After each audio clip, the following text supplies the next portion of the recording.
네, 안녕하십니까. 김정민의 그레이트 게임입니다.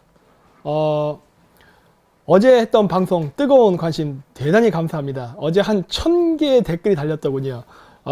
아니 분명히 제가 얘기했는데 방송 처음에 그 경고해가지고 본 방송은 저희 김정민 국제전력연구소와 전혀 관계없이 아수라 본인 개인의 생각입니다라고 써놨는데 왜 저에게 대한 그 악플 동영상이 그렇게 3개나 달렸습니까? 응? 아수라 씨를 까야지. 응? 뭐 어쨌든 상관없습니다. 뭐 저도 어쨌든 그 반중 침해에 대한 제 생각은 지금도 변함이 없기 때문에 뭐 여러분들이 뭐라고 다 그 악플 동영상을 달아도 다 저에 대한 관심이라 생각하기 때문에 대단히 고맙게 여깁니다. 뭐 어떤 식으로든 많이 퍼질 수만 있다면 좋은 거니까 뭐 좋은 의미든 나쁜 의미든 많이 알려지고 그런 것들이 토론이 됐으면 좋겠습니다. 그리고 이왕 악플 다실 거면요 좀 내용을 갖고서 좀 악플을 달아주셨으면 해요. 그 제가 뭐 몽골에서 박사하겠다는 거 그런 거 얘기해봐야 말하는 사람이 쪽팔린 겁니다. 아시죠? 예? 그 몽골에서 공부한 사람보다 서울에서 공부한 사람이 더 뛰어나면서요. 그러면 합리적으로 설명을 하세요. 그냥 뭐 학위가 뭐 어디 후진대 나왔다 이런 거 하지 말고 구체적인 내용을 갖고 반박을 해주신 댓글을 올려주시면은 기꺼이 거기에 대한 토론을 할 준비가 되어 있으니까. 그리고 모든 자료를 다 공개하지는 않습니다. 왜냐하면 시간 관계상. 그리고 이제 여러분들이 스스로 그 찾아가면서 배울 생각을 해야지 저희가 이렇게 밥상을 차린 거를 갖다 이렇게 넣어주기를 기다리는 그러한 건 하지 마세요. 앞으로 이 모든 유튜브의 모든 영상들은요 자신의 관점에서 만드는 겁니다. 저조차도 제 관점에서 만드는 거기 때문에 객관적이지 않고 주관적인 거예요. 따라서 판단은 본인이 하는 것인데 그 본인이 그 판단을 하기 위해서는 직접 검색해 보면 돼요. 그러니까 검색해서 그 나온 내용을 바탕으로 해서 저희가 한 내용과 비교를 해서 가타부터 말씀을 해주시면은 대단히 고맙겠습니다. 네, 그래서 이제 본론으로 들어가면요.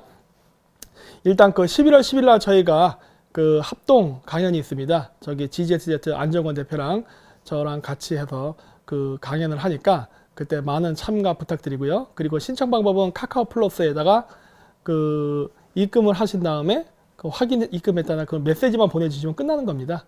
그리고 뭐 입금 계좌번호는 이 방송 중에도 나갈 거예요. 국민은행 나오고 하니까 그쪽에다 해주시면 되고, 그리고 오늘 이거 방송 끝나고 또 먹방이 있습니다. GZSS TV에서. 그래서 어제 못다 했던 이야기들 후기를 먹방 때 하니까 오늘 채널 고정해 주셔서 계속 봐주셨으면 합니다. 요거는 이번에 그 또 오셨던 분 그 편지인데 제가 한번 잠깐 읽을게요. 그 안녕하세요. 한두 달 전에 김정민 박사님 유튜브 채널을 알게 되었고 지금은 열렬한 팬이 되었습니다. 저는 김 박사님과 연배는 비슷하고 자영업을 하고 있습니다. 저는 그다지 정치에 관심이 있는 편이 아닙니다. 당장 먹고 살기도 힘든데 정치 얘기까지 신경 쓸 여력이 없었습니다. 하지만 문정부 들어서서 하는 짓거리를 보면 오라가 치밀어서 견딜 수가 없었습니다. 정말 해도 너무한 거 아닌가 하는 생각이 들었습니다. 탄핵으로 정권 잡은 것까지는 사실 이 부분도 동의할 수 없지만 그렇다고 이해할 수 있습니다. 헷갈리네. 정권을 잡았는데 실력이 없어서 잘할 수 없으면 그냥 가만히 있다가 다음 선거에서 국민의 심판을 받으면 된다고 생각합니다. 그런데 지금 하는 짓거리는 대한민국의 시스템을 완전히 망가뜨리는 일입니다. 박사님의 강의를 들어보면 저의 이런 생각과 정확하게 일치합니다. 친미 반중 적극 지지합니다. 제가 예전에 중국에서 8년 정도 살았습니다. 8년 동안 중국에 살면서 중국이 어떤 나라라는 것을 생생하게 보았습니다. 중국 공산당은 국가라기보다 깡패 양아치 집단에 더 가깝습니다. 이런 나라가 국제 패권을 쥐게 되면 어떤 일이 일어날지 상상만 해도 끔찍합니다. 어쨌든 김 박사님의 강의를 많은 사람들이 보고 깨어났으면 하는 바람입니다. 저는 박사님의 페이스북인지 네이버 뉴스인지 잘 기억이 안 나지만 뭐 땡땡땡 뭐라고 써 있는데 어쨌든 이분은 그 중국에서 계셨던 분이에요. 그러니까 이게 다 이게 중국을 갔다 온 사람들은요 중국 칭찬하는 사람이 없습니다. 공통적인 특징이에요. 저도 중국에 가서 파견 나가서 일했거든요. 그 당시 제가 남동공단에서 일했댔잖아요. 저 공돌이 출신이에요.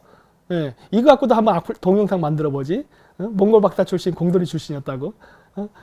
그래서 공돌이 출신으로 그 공단에서 일을 하다가 중국의 해외 사업 이전을 할 때 거기서 내가 일했거든요. 한 1년 반인가 2년 정도 일을 했는데 그때도 중국 애들의 그 파렴치한 그 행위에 아주 학을 띄웠거든요. 뭐시 우리가 날강도야 날강도. 그래서 엄청 한국 사람이 내가 봤을 때 거의 99%가 다 사업 실패했어요. 이거 대기업 포함입니다. 중국 사업에서 성공한 사람 몇 명 안 돼요. 정말 몇 명 안 돼요. 그 중에 성공한 사람은요, 중국 공산당으로부터 선택된 사람입니다. 선택받은 사람 외에는 중국에서 사업해서 성공할 수 있는 확률이 없어요. 구글도 무릎 꿇었었잖아요, 그때. 네? 그랬었기 때문에 이 중국이 그 문제점을 아는 사람들이요, 직접 현지에서 사업을 했거나 살아본 사람들은 너무나 잘 알아요. 근데 중국을 좋아하는 놈들이 누구냐? 중국을 관광으로 간 놈들이 좋아해요. 그냥 한국에서 대충 뭐 박사하고 교수 해가지고 뭐 중국 관광 갔다 온다던가 중국이랑 학술 교류한다고 왔다 갔다 하는 이런 사람들은 중국을 좋아해요. 왜? 잘 대접해 주니까. 근데 생각해 보십시오. 그 접대해주는 그 비용 자체가 어디서 온 것 같습니까? 한국 기업들 삥 뜯어서 결국 그 사람들한테 술 먹인 것밖에 없는 거예요. 우리가 손해본 거라고. 근데 대부분의 그 식자층이나 엘리트층, 그 다음 정치층, 우리나라 이런 사람들은 이상하게도 중국에 대해서 무감각한 감각이 있어요. 그 반중에 대해서 알레르기 반응을 보이는 사람들이 굉장히 많아요. 근데 반공주의를 해. 근데 중국은 공산당이 다스리는 나라라서 공산국가 맞거든요. 그래서 중국하고 난 관시가 있다 그러면 걔는 빨갱이에요. 난 공산당이랑 친구야 이 얘기 하잖아요. 예를 들어서 내가 김정은이랑 친해 그러면 여러분들 나를 뭐라 생각하겠습니까? 빨갱이지. 근데 내가 시진핑이랑 친해 그러면 어떻게 해요? 오, 저 사람 인맥 대단하다. 이게 이상한 사고방식인 거예요. 왜 똑같은 일인데 이 관점이 변할까? 이거는 우리나라의 그 뼛속까지 깊은 그 친중 4대주의, 조선시대 때부터 내려왔던 그 역사의 뿌리가 있다고 보고, 아직도 우리나라가 미국식 그 민주주의를 받아들이는 과정 속에서 이 하드웨어만, 이 우리가 입고 있는 옷이라던가 먹는 음식, 건물 이런 것만 근대화가 됐지 이 사상적 근대화는 아직 이루어지지 않았나 하는 생각을 하게 됩니다. 자, 그래도 이제 바깥 여러 가지 뉴스를 좀 볼까 하는데, 그 송유관공사 그 외부 전문가 참여 안전기구 구성해서 종합대책 수립한다고 해서 이게 뭐냐면 고양시 그 사건 있죠? 이거에 대해서 제가 뉴스도 많이 봤어요. 그래가지고 여러 가지 다른 것들도 봤는데, 제가 봤을 때 가장 분석을 잘한 거는 요거 GZSS 안정권 대표가 하는 방송 요 3개거든요. 밑에 썰방사부터 해서 3개가 올라와 있는데 그게 제일 분석이 잘 돼 있습니다. 그러니까 그거를 한번 참조하시도록 하고요. 이제 본론으로 들어가겠습니다. 유럽 정세. 오늘 제 방송은 그 늘 그렇지만 국제적인 이 체스판처럼 이 세계 지도를 하나의 거대한 체스판이라고 보면서 어떻게 이것을 운영하면서 지금 전쟁을 해나가는가, 이거에 대한 이야기입니다. 똑같아요. 그러면서 이제 당연히 한국과 북한 문제 같이 나올 겁니다. 자, 유럽에서 최근에 이런 일이 있었습니다. 그 나토가 대규모 훈련을 했어요. 유럽에 있는 나토, 미군이랑 같이 한 4만 명에서 5만 명 정도의 병력을 그 동원해서 했다는데, 아마 제가 알기로는 2차 세계대전 이후에 가장 큰 규모의 아마 군사 훈련이 아니었나 싶습니다. 이건 나토 훈련 왜 한 것 같습니까? 러시아입니다.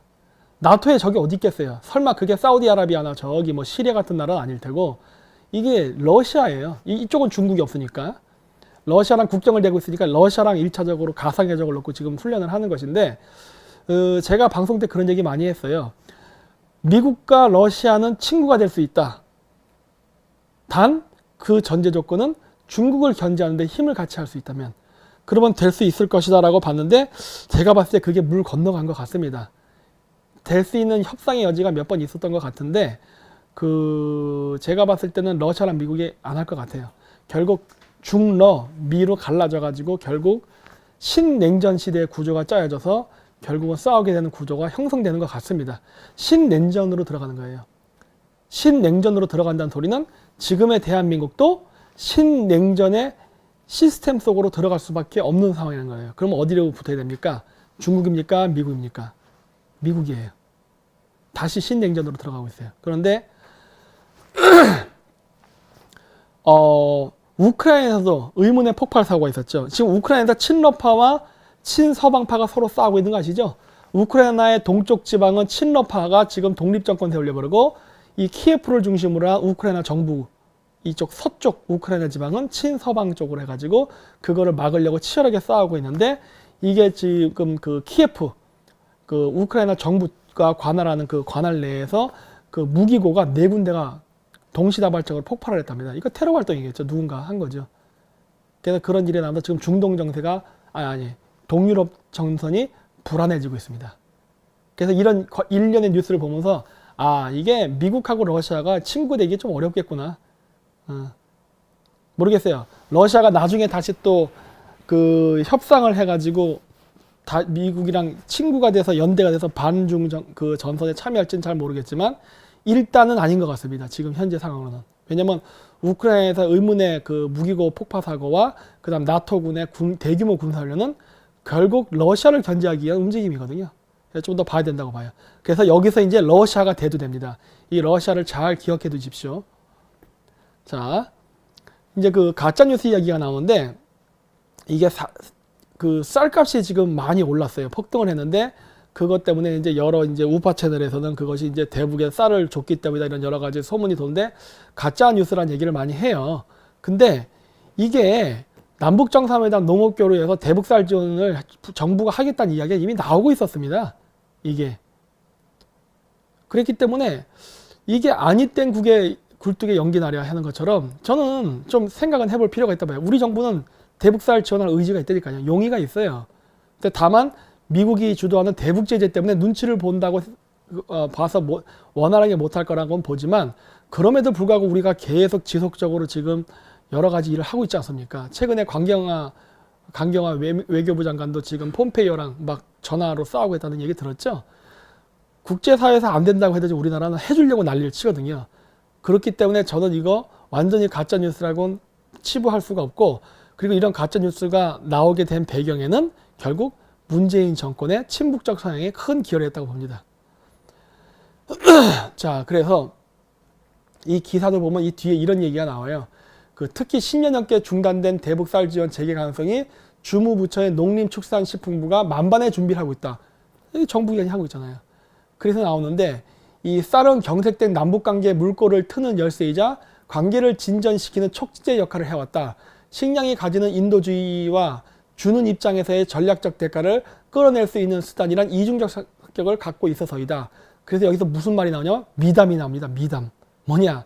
당시 전두환 정부는 1년 전 미얀마 버마에서 북한이 행한 아웅산 테러에도 북측 제의를 전격 수행했고 물자가 인천항과 북평, 동해항을 들어왔다.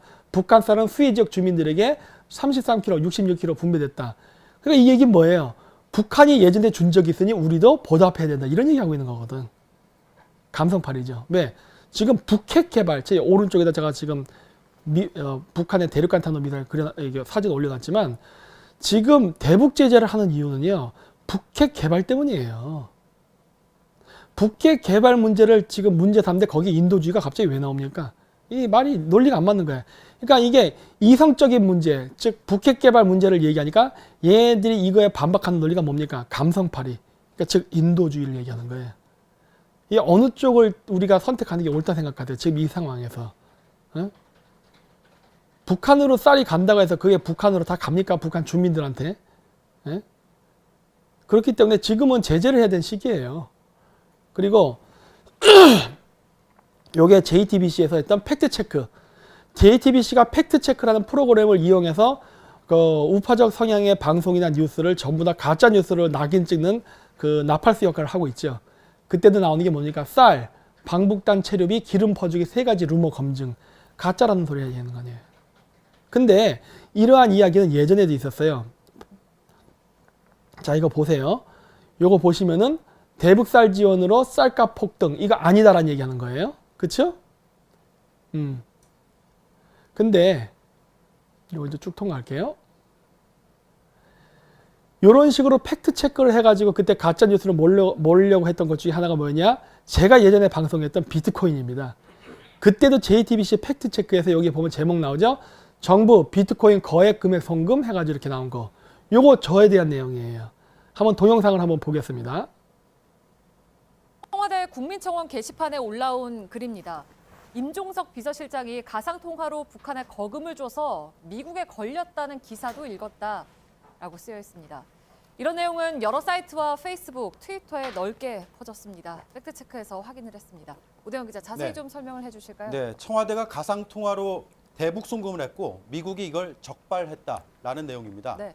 미국의 금융감독청이 한국의 시중은행에 자료 제출을 요구했다는 상세한 정보도 포함이 되어 있습니다. 도대체 어디서 이런 얘기가 시작됐는지 역추적해봤습니다.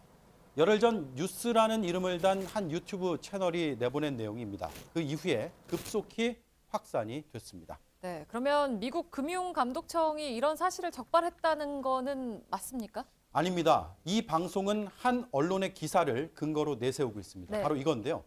미국 금융청 가상화폐 자금 세탁 우려, 은행의 자료 제출 요구라는 제목입니다. 그런데 정작 이 기사는 대북 송금과는 아무런 관련이 없습니다. 가상화폐 내부 규정을 점검한다라는 내용입니다. 제목만 발췌해서 만든 이야기입니다. 금융당국과 시중은행에 물어봤습니다. 대북 송금은 금시초문이라고 답했습니다. 네, 그러니까 앞서 청원 게시판에서 이런 내용의 기사를 읽었다라는 표현이 등장을 했는데요. 결국에는 가짜 뉴스를 본 거였군요. 그렇습니다. 심지어 이런 주장까지 하는데 한번 들어보시죠. 네. 우리나라 정부가 샀습니다. 중소업 벤처기업부, 우정사업본부, 국민연금 이런 데서 돈을 쫙 투자해가지고 이 작업을 하려면 청와대, 금융감독원, 문재인의 핵심 지지층들이 사기의 대상이었어요, 이번에. 네, 청와대가 북한에 송금한 돈이 시세 조정으로 번 돈이라는 겁니다. 이들은 지난해 하반기에 국민연금이 가상통화를 사들여서 거품을 만들었다고 말하고 있습니다. 정부기관이 작전 세력이라는 주장까지 하는데 여러 루트를 확인해 보니 근거는 전혀 없었습니다. 네, 근데 이제 국민연금이 비트코인에 투자를 했다라는 얘기도 있었잖아요. 이것도 사실이 아닌 겁니까? 국민연금은 26억 원을 위탁펀드에 투자했습니다. 2016년에 그 전후에서 투자가 결정이 됐습니다. 네. 그리고 펀드 운용사가 이걸 가상통화 거래소 여러 곳에 분산 투자한 사실은 있습니다. 중소기업 벤처부도 2013년부터 시작해서 총 412억 원을 펀드에 넣었습니다. 이 펀드가 거래소에 투자를 한 상태입니다. 국민연금은 재원을 늘리자는 취지고 중소벤처기업부는 벤처기술을 지원한다는 목적이 있습니다. 네, 그러니까 결과적으로는 가상통화 거래소에 간접적으로 투자를 한 셈이군요. 네, 펀드에 모인 기금을 어디에 투자할지는 위탁 운용사가 결정할 권한을 갖고 네. 있습니다. 이 투자금에 대해서 모두 잃었다. 이런 루머까지 퍼지고 있습니다. 역시 사실이 아닙니다. 네, 팩트체크 오대영 기자였습니다.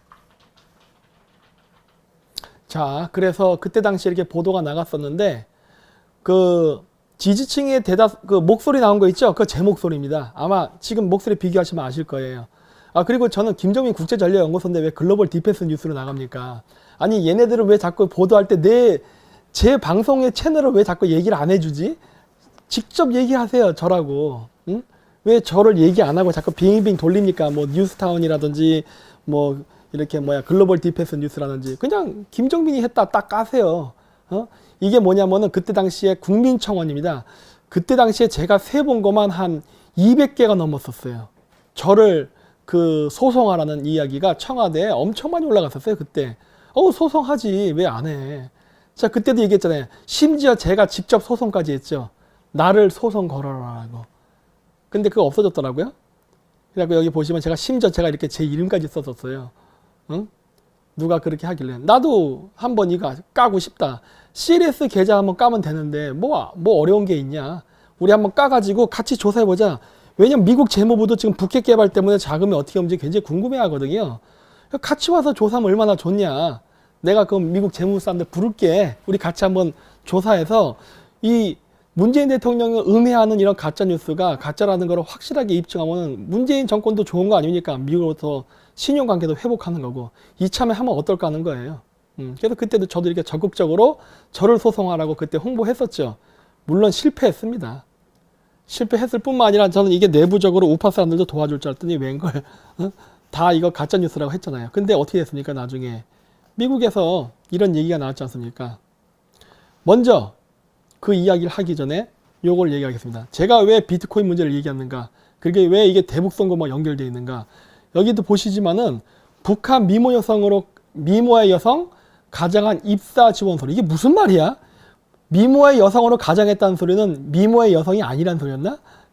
하여튼 간에 아니면 트랜스젠더인가? 어쨌든 입사 지원서로 비트코인 거래소 해킹했다. 북한 애들이 공작원문에서 우리나라 거래소에 취직한 다음에 해킹했다는 뉴스가 나왔잖아요. 에? 비트코인 거래소 안에 북한의 스파이가 있었다니까. 또 어떤 뉴스가 있었습니까? 한국은 비트코인의 엑스맨, 북은 진정한 킬러. 같은 연결된 내용입니다. 그래서 북한 애들이 한국의 비트코인 거래소 시장을 노려가지고 저격을 했다는 이야기가 나오는 거예요. 근데 여기서 그 아까 JTBC에서 가짜 뉴스라는 것 중에 뭐가 있었어요? 그 비트코인 그 사기 대상의 대부분이 그 문정권 지지층이었다. 맞습니다. 30대, 40대가 제일 많았어요. 걔네들 코 묻은 돈 다 훔쳐간 거 아닙니까? 그게 왜 가짜 뉴스입니까? 통계만 봐도 다 나오는데 사실이었지. 그 다음 두 번째, 국민연금 날라갔다. 정말 안 날라간 거 맞아요?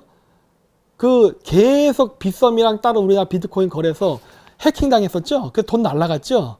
그 돈에는 국민연금 포함 안 돼 있습니까? 응? 날라갔잖아요. 지금은 국민연금 어때요? 지금 돈 벌고 있습니까? 이거 앞으로 국민연금 제가 받을 나이가 되면은 못 받게 됩니다. 그 못 받게 되는 건 단순한 저출산 문제만은 아니에요. 투자 실패가 굉장히 큰 요인을 차지하고 있습니다. 투자는 족족 돈이 날아가고 있어요. 저는 그것도 어떻게 의심하냐면 의도적 투자 실패라고 생각도 해요. 왜? 돈 빼돌리려고. 이런 일이 중앙아시아 제가 있던 나라에서 비일비재하게 일어났거든요. 똑같은 수법이야. 어쩌면 하는 짓이 이렇게 소비에트 스타일인지 모르겠어요. 네. 그렇기 때문에 의심하는 거예요. 자, 그리고 이게 그 문제의 JTBC에서 나왔던 그 기사예요.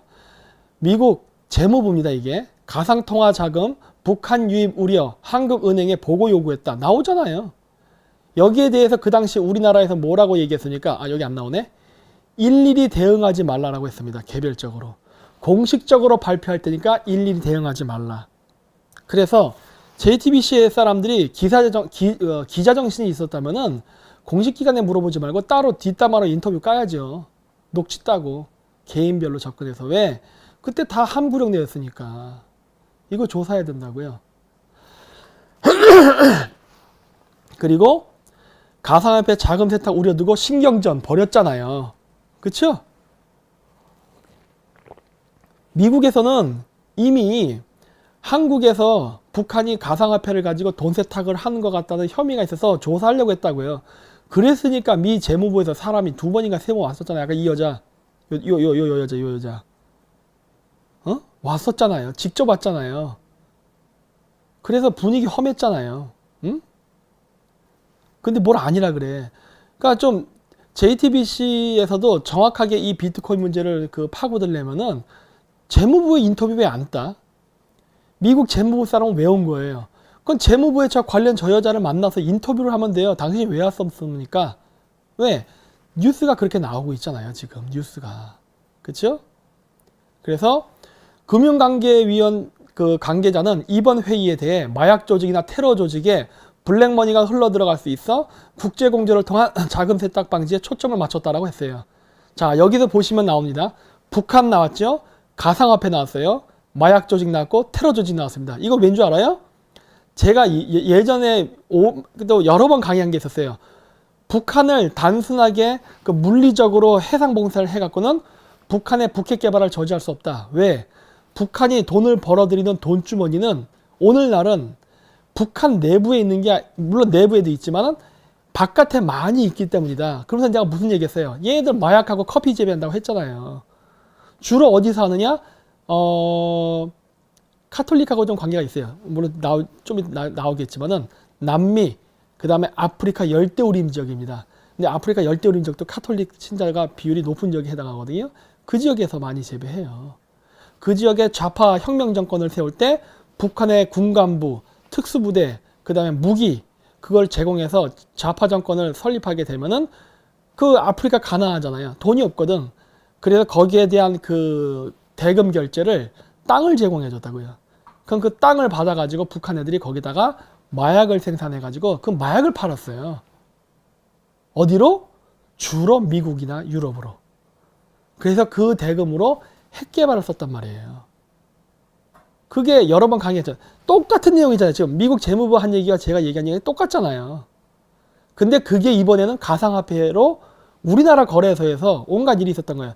심지어는 우리나라 가상화폐 거래소 안에 북한 첩자까지 들어왔다 했잖아요. 그건 얘들 뭐 하고 있는 거야? 응? 조사해봐야죠. 미국도 의심하고 있잖아요. 그래서 미 의회 북한 가상화폐 통한 제재 회피 심각히 우려해가지고 여러 가지 문제점을 얘기했다고요. 그래서 메넨데즈 의원은 6일 상원 은행이 청문회에서 VOA, 그러니까 미국의 소리 기자와 만나 북한은 미국과 국제 제재를 회피하기 위해 여러 수단을 고안할 수 있다는 역량에 입증됐다며 특히 가상화폐 악용 가능성에 의회는 심각히 우려를 하고 있다고 말했습니다. 해가지고 이미 미국에서는 공식적으로 의회차에서 이걸 토론하고 있었다니까. 근데 JTBC는 이걸 왜 가짜뉴스라고 보도하지? 그럼 미국의 소리는 우리나라도 있으니까 그럼 그쪽 기자 만나서 해보던지. 근데 흥미로운 거는 미국의 소리 기자 그때 옛날 때 북한 석탄 세탁해서 우리나라의 발전소에 썼다는 거 기자 보고한 거 쫓아내려고 했다 그런 얘기도 나왔죠. JTBC가 언제부터 그렇게 정부의 나팔수가 됐습니까? 응? JTBC의 설립 목적은 정부의 권력에 대항해서 진실된 언론을 원래 하는 게 목적 아닌가요? 근데 왜 오늘날 JTBC는 설립 취지와 다르게 이렇게 정권의 나팔수 노릇을 합니까? 응? 이거 말이 안 되는 거 아니에요, 지금? 자, 그리고 메넨데즈 의원은 북한의 외화벌이 수단으로 가상화폐를 활용했다는 구체적인 정황을 금융과 정보기관을 통해 파악 중이라고 밝혔습니다. 북한이 외화벌이 수단으로 가상화폐를 활용했다는 주장은 지난해 12월 말 백악관을 통해 확인된 바 있습니다. 그렇죠? 이 정도까지 나올 때는요, 미국에서도 그냥 얘기하는 거 아닙니다. 이미 내부적으로는 정보기관에서 다 포착을 했지만 그거를 공식적으로 터뜨려서 즉 법에 의한 제재를 하기 위한 구체적 관련 증거법들을 그러니까 증거를 아직 안 했기 때문에 이렇게만 얘기하는 거예요. 근데 지금쯤은 다 가지고 있을 거예요. 지금쯤은. 그래서 그때 최근에 나온 게 뭐였냐? 북한이 ATM 현금 탈취해서 가상화폐 활용한다. 계속 나와요. 북한이 가상화폐를 통해서 돈 세탁한다는 건 계속 나와요. 그래서 이게 그 당시의 뉴스입니다. 최근 미 조금만 국토안보부가 북한 해킹그룹의 현금 자동 입출 금기를 겨냥한 현금 탈취 주의 경보를 발령했습니다. 이에 대해 국가안보국 NSA 출신 사이버 보안 전문가는 북한이 현금 탈취 후 북한으로 자금을 옮길 때 가상화폐를 사용했을 것으로 분석했습니다. 조은정 기자가 보도합니다. 미 국토안보부는 북한 정부가 지원하는 히든 코브라 해킹 그룹이 악성 코드를 이용해 현금 자동 인출기 ATM에서 현금을 빼돌리고 있다고 지난 2일 발표했습니다. 2016년 이후 아시아와 아프리카 은행을 상대로 북한이 빼돌린 돈은 수천만 달러에 달합니다. 이 거액의 돈이 북한으로 옮겨질 때 가상화폐가 활용됐을 것이라는 분석이 제기됐습니다. It's the anonymity, right, that North Korea actually cares about. It's the flexibility, right, in the system. All this can be done online without any humans involved. And we know that you can exchange dollars, right, virtually, right, for coins. 국가안보국 NSA에서 동아시아 태평양 사이버 안보 담당관을 지낸 모리우치 국장은 실제로 동유럽과 남미의 범죄 집단이 불법 자금을 세탁하는 데 가상화폐를 활용한 사례들이 있다고 설명했습니다. 북한은 지난해 전 세계 수십만 대의 컴퓨터를 감염시킨 워나크라이 공격 이후에도 자금을 옮기는 데 가상화폐를 활용했다고 모리우치 국장은 지적했습니다. Or I guess the only example really of how we know North Korea has used cryptocurrency came from the WannaCry attack. So 6 transactions in early August. Those Bitcoin were then moved into a mixer.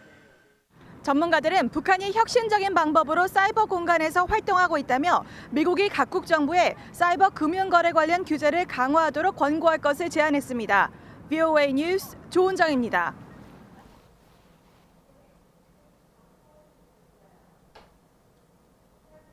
자, 하나 더 볼게요. 북한이 중동 일대에서 여전히 불법 무기 거래를 일삼고 있다고 전문가들이 경고했습니다. 국제사회 제재망을 피해 제3국 대리인을 앞세워 외화벌이를 하고 있다는 겁니다. 박승혁 기자의 보도입니다. 시리아군의 화학무기 사용을 주제로 열린 국제전략문제연구소 토론회에 참석한 전문가들은 시리아 화학무기 확산의 책임이 일정 부분 북한에 있다고 밝혔습니다. The DPRK sells to whomever will buy their terrible stuff. And I think Syria will buy their stuff, and so they continue to sell and to provide capacity. 미 국방정보국 출신인 브루스 백톨 교수는 VOA와의 인터뷰에서 북한이 제3국 국적의 대리인들을 앞세워 지속적인 무기 밀매를 하고 있다고 밝혔습니다.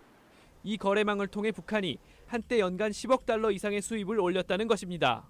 따라서 백톨 교수는 대북 유엔 제재를 오히려 지금보다 강화해 북한의 불법 자금줄을 확실히 차단해야 한다고 주장했습니다. The key way to go after the North Korean proliferation is to go after the financial network that supports it. 현행 제재만으로는 북한을 대신해 돈벌이를 해주는 외국 개체들을 걸러내기 어렵기 때문에 최대 압박으로 볼 수 없다고 했습니다. So let's hope that that pressure increases, especially focused at those foreign entities that are working for North Korea. 실제로 북한은 최근까지 터키 기업과 무기 및 사치품을 불법 거래한 정황이 드러나 4일 미국 재무부의 추가 제재를 받기도 했습니다. 전문가들은 대북 협상에서 핵 못지않게 위험한 북한의 화학 무기와 재래식 무기의 폐기도 함께 논의해야 한다고 강조했습니다. VOA 뉴스 박승혁입니다.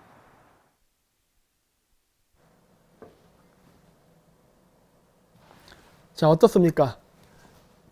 똑같잖아요. 그러니까 그 가짜 뉴스가 아니지 않습니까? 미국에서도 조금씩 풀지요. 이거 압박하기 위해서 그런 거예요. 그러니까 이게 제가 이 비트코인 이야기를 처음에 했을 때에도 우파 채널에서 이거는 음모론이라고 했어요. 너무 지나친 비약이다. 근데 그렇지 않다는 게 지금 나오지 않습니까? 그때도 제가 얘기했죠. 북한 애들이 가상화폐를 가지고 한국에서 돈 세탁을 해가지고 그걸로 시리아다가 무기 판매 대금을 쓰는데 이용하고 있다. 그렇죠? 똑같은 얘기잖아요. 이 미국에서는 이미 이것이 일반에 대해서 나오던 얘기였어요. 그러니까 우리나라 쪽 사람들이 너무 미국 쪽 정보를 안 보는 것 같습니다. 특히 그 미국의 정보기관이라던가 그 다음에 각종 전략문제연구소 이런 데서 이미 이야기가 나오고 있었어요. 근데 왜 우리나라는 이런 걸 보지 않고 얘기를 하지? 그냥 보지 않고 그냥 머릿속으로 상상해서 얘기를 해버리잖아요. 그러면 안 되죠. 그래서 여기 보시면 이제 문재인 정권 시기 여러 가지 사건들이 발생하는데 여기 보시면 2017년 4월 12일에 북한이 매달 1억 원 이상의 비트코인을 확보했다는 뉴스가 나왔었고 9월 24일에는 강경화 감비아 외교장관과 회담, 북핵 문제 협조 강화 이게 갑자기 나오면 여러분 생뚱맞을 거예요. 일단 다 읽겠습니다. 6월 17일에는 시리아 난민 1200명 불편한 시선에 숨죽이고 살아 뭐 이렇게 시리아 난민 이야기가 나오기 시작해요. 22일에는 제주도에 온 예멘 난민들을 우려하기 전에 생각해봐야 할 4가지. 어쨌든 예멘 난민이라는 이야기가 나옵니다. 8월 21일에는 뭐가 나오냐?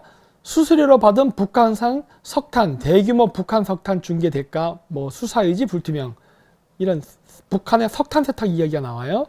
일단 10월 4일에는 북한 해킹으로 거액을 훔쳐갔다. 10월 6일에는 북한 제재 피해 중동선 무기 장사한다. 이 모든 뉴스가 다 하나입니다. 이 모든 뉴스가 뭐예요? 북한이 핵 개발을 하기 위해서 필요한 자금을 비트코인을 통해서 조달을 받는데 그 조달되는 창구가 한국이며 그렇게 해서 무기 거래를 하는 대상 국가는 아프리카의 특히 예멘과 시리아 국가다예요. 이 기사는 하나의 기사예요. 이걸 따로따로 보면 안 됩니다. 하나의 통합된 몸체로 봐야 돼, 이 기사 자체를. 응? 그렇기 때문에 그때 당시 제가 얘기했던 비트코인 얘기는 그대로 다 나오는 거예요. 제가 했던 얘기 그대로 다 나온 거예요, 기사에. 그렇죠? 자, 무기거래 대금 결제. 그래서 아까 거기도 보면 그 나이 드신 그 벡터 교수님인가? 그분도 그 얘기 하잖아요. 북한의 비핵화를 막기 위해서 미국이 해야 될 가장 좋은 방법은 뭐냐? 자금줄을 끊는 것이다. 이것도 제가 똑같은 얘기 했죠. 어쩌면 이렇게 미우양 저랑 생각이 똑같은지 모르겠어요. 북한을 폭격한다 이런 것보다도 지금 가장 효과적으로 북한을 괴롭힐 수 있는 방법은 자금을 끊는 방법이에요. 그리고 지금 그 자금을 끊는 거는 지금 트럼프 행정부가 굉장히 잘하고 있습니다. 그걸 어디서 알 수 있는지 아십니까? 북한이 비트코인을, 그러니까 우리나라 비썸 이런 거래소 막 들어가고 뭐 이렇게 해킹하다든가 이런 게 아니라 북한 애들이 ATM기를 지금 해킹해서 앵벌이를 하고 있잖아요. 이거 은행 강도 짓이거든. 왜? 하다 이제 할 데가 없으니까 막히다 보니까 ATM기를 이제 해킹하는 쪽으로 가버린 거예요. 그러니까 북한도 굉장히 코너에 몰려 있는 것이죠. 하지만 트럼프는 뭐라 얘기합니까? 나는 김정은과 사랑에 빠졌다는 얘기를 하죠. 그랬더니 또 우리나라의 또 좌파 언론이나 뭐 미국 좌파 언론 포함해서 그 말을 갖고 시끄럽게 떠드는데 그런 거 보지 마세요. 정치는요, 권모술수를 쓸 줄 알아야 되는 겁니다. 트럼프가 말하는 거 듣지 말고 트럼프가 뭘 했나만 보세요. 완전히 북한을 옥죄고 있다니까요. 북한 정말 굉장히 지금 쪼달려요. 제가 보면은. 왜냐? 북한이 지금 이렇게까지 이 경제 봉쇄를 당해본 적이 없습니다. 진짜 굉장히 코너로 몰고 있어요. 자, 아까 그 제가 얘기했었죠. 강경화 외교부 장관이 앞쪽 기사 다시 앞으로 가볼게요. 여기 보시면은 강경화 감비아 외교장관과 회담 이런 얘기 나왔죠. 이 얘기가 뭘 의미하느냐? 그거 아십니까? 무기 거래하는 나라예요. 북한이랑 감비아, 잠비아, 시에라리온, 뭐 나이지리아, 콩고, 뭐 그 일대 국가 다 북한이랑 무기 거래하는 나라입니다. 왜 하필이면 거기 나라만 왔을까? 응? 자, 보실까요? 여기부터 보면 이제 여러 나라가 나오는데 작년 9월 유엔 그 전문가들이 아프리카 11개 나라, 그게 뭐냐? 앙골라, 베닌, 보스와나, 그 다음에 콩고 민주공화국, 에트리아, 말리, 모잠비크, 나미비아, 탄자니아, 우간다, 짐바브웨 등 이러한 11개의 국가가 북한과 무기거래, 그러니까 군사적 연대를 한 거 혐의가 있다는 거를 말했잖아요. 이 무기거래예요, 얘네들. 왜 북한과 무기 거래하는 나라를 우리나라 외교부 장관이 만납니까? 왜? 돈 세탁해 주려고 그러는 거예요? 아니면 북한 무기 대신 퀵 서비스 해주려는 거예요. 대금 결제는 간단합니다. 보통 어떤 식으로 하느냐? 자, 예를 들어 볼게요. 이건 제 상상인데, 보통 이 아프리카 국가에다가 어떻게 그러면은 그 대금 결제 지원을 해줬느냐? 과거 그 소비에트 국가나 이런 애들이 유니세프 같은 거 이용했어요. 국제기구. 왠지 아세요? 인도적 차원, 빨갱이들이 좋아하는 말 아니에요. 인도적 차원. 인도적 차원의 지원을 한다고 아프리카에다가 쌀이나 돈이나 이런 걸 지원해 줬습니다. 그게 무상 원조거든요. ODA. 그럼 그 무상 원조 자금이 무기 대금으로 쓰이는 거예요. 왜? 아프리카가 지불 능력이 없거든. 아프리카가 돈을 지불할 능력이 없으니까 유엔으로부터 돈을 받아요. 그 돈을 가지고 무기 대금 결제하고 있다고요. 우리나라 아프리카 국가에다 지금 ODA 지원하면 안 돼요. 이런 식으로. 우리나라가 아프리카에 ODA를 지금 해주거든요. 우리나라도 잘 먹고 잘 사는 나라거든요. 무상 원조 해주는데 우리나라가 아프리카에 무상 원조를 할 때는요. 북한이랑 무기 거래한 나라는 빼야 됩니다. 그게 북핵 개발을 저지하는 방법 중에 하나예요. 왜? 우리가 북한이 무기 거래하는 아프리카 국가에다가 ODA, 무상 원조를 지원하게 되면 그 돈은 그대로 북한한테 갑니다. 아니죠. 수수료 빼먹지. 수수료 떼고 어쨌든 북한으로 가요. 그렇기 때문에 북한의 핵 개발을 저지하기 위해서는 자금줄부터 끊어야 되는데 바로 그러한 무상 원조도 끊어야 되는 거예요. 그리고 또 최근에 있었던 비트코인 관련 이런 재미있는 기사가 썼어요. 빗썸이 러시아 국책은행 가즈프롬뱅크입니다. 가즈프롬뱅크와 가상화폐 거래소 협력 추진을 한다고 했고 또 뭘 했느냐? 가즈프롬뱅크와 블록체인 기술 협력 논의. 이거 왜 할까는 거예요. 돈 세탁 아니에요 이거? 러시아가 등장하기 시작합니다. 자, 아까 했죠 러시아. 나토가 움직이기 시작했어요. 미국하고 나토가 움직이면서 러시아 견제 쪽으로 방향이 선회됩니다. 그리고 우크라이나에서는 의문의 무기고 폭파 사건이 있었어요. 네 군데가 동시다발로 터졌댔죠? 러시아가 움직이는 것 같아요. 왜냐? 중국은 지금 트럼프한테 연락이 깨져가지고요. 지금 정신없습니다. 지금 중국 지금 돈이 없고 그렇게 상태예요. 경제 망하려고 그래요. 드디어 구원투수로서 러시아가 등장한 것 같아요.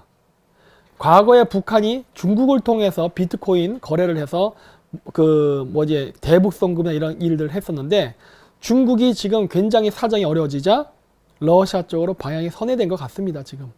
그리고 러시아도 거기에 응한 것 같아요.